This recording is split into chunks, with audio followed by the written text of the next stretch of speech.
but for so long. Nobody can change the way, the course of your life, but for so long. It's not going to be a thing that's going to just go on and on and on for a little while until they get sick of you or you make them mad or there's something else. Can't nobody do for you what Jesus can do for you.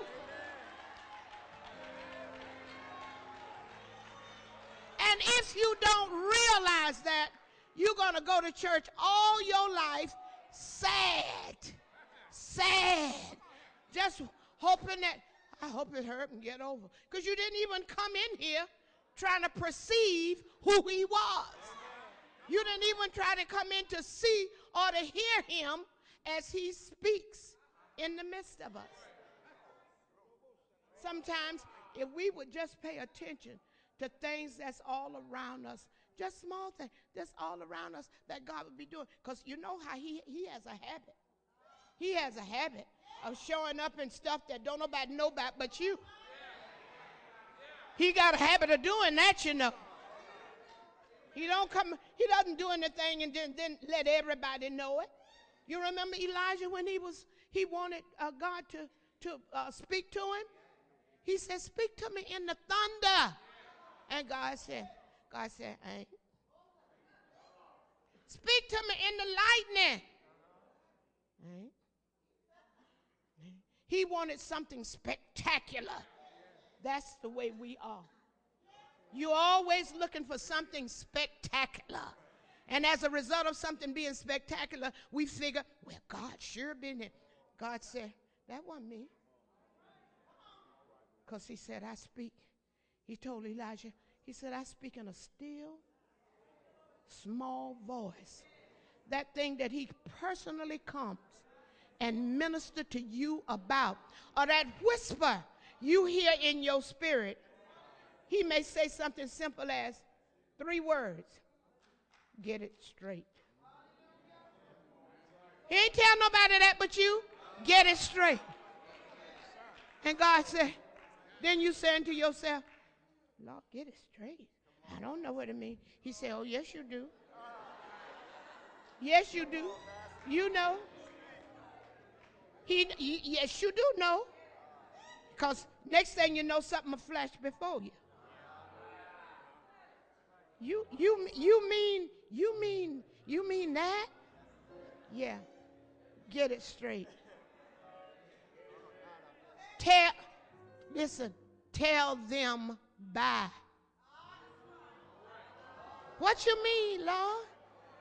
Tell them who? It's a lot. Look, our smart self. It's a lot of them.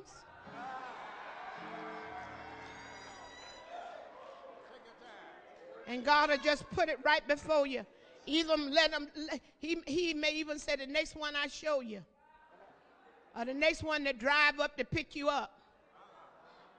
He got a way of letting you know. How many of you know God ain't scared of nobody?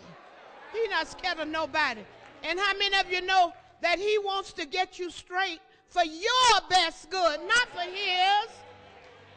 Because he wants to do what? He wants to bless you. He wants to bring you into the place where he can bless you. Because in the state that you're in now, not being perceptive at all and don't even know when he's talking, you don't know whether God blessing you or not. But God said, I want to get your undivided attention. And he will speak to you personally and let you know. No, don't be hollering around. I ain't know that was wrong. I didn't know what I was doing was wrong. Oh, stop telling lies in church. You do know it. Because it doesn't even set right with you. It doesn't even set right with you. And then you start wondering within yourself. You say within yourself, I wonder, did God reveal that to anybody, what I'm really doing? You get worried about stuff. Things that you know you shouldn't be doing. That be the Lord trying to let you know you need to get on away from that. That's why we don't have to preach about shacking, slipping and sliding, peeping and hiding. Yeah, all that. That's going to be revealed. That will be revealed. God is not going to allow all this stuff to happen, but he gives us a chance by speaking to us and telling us, now you do it. Because he doesn't have any delight in snatching the cover off of stuff. When you hear him, you better go and do something yourself. You go and do something yourself. Because you know it doesn't matter. Don't you notice that everything that's happening and it's going wrong, God has a way of snatching the cover off stuff? And it'll be in such a way. Well, Eli for a long time thought that God wasn't going to never do nothing to him. And he had called him several times. He said, Eli, speak to your boys.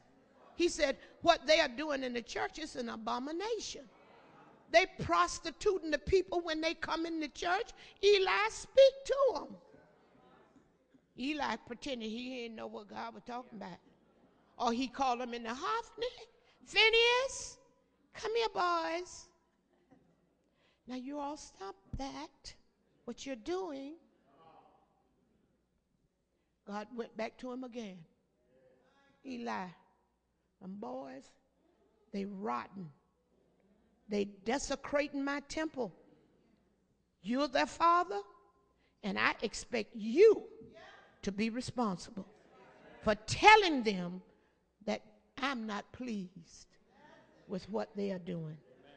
And we try to ignore it and just walk right on over. But God, when he came back to him the last time, little Samuel had grown up.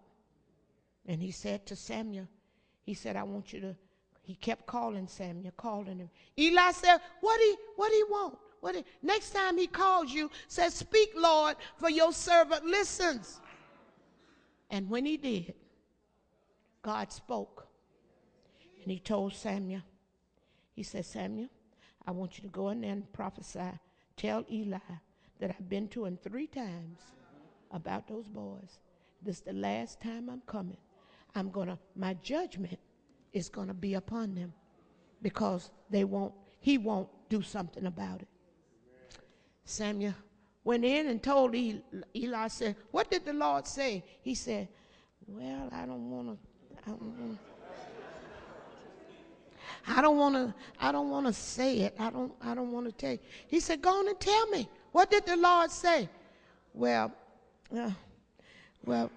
Mr. Eli,